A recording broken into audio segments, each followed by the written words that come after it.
In today's tutorial, I'm going to show you how to hide tab memory usage on hover cards on your Chromebook web browser. So this should hopefully be a pretty straightforward process, guys. And without further ado, let's go ahead and jump straight into it.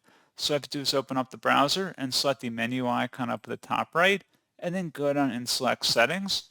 On the left panel, select where it says Appearance, and then scrolling down underneath Tab Hover Preview Card, Show Tab Memory Usage. If you want to turn that off, just click inside that oval to toggle to the left, and that's all you have to do.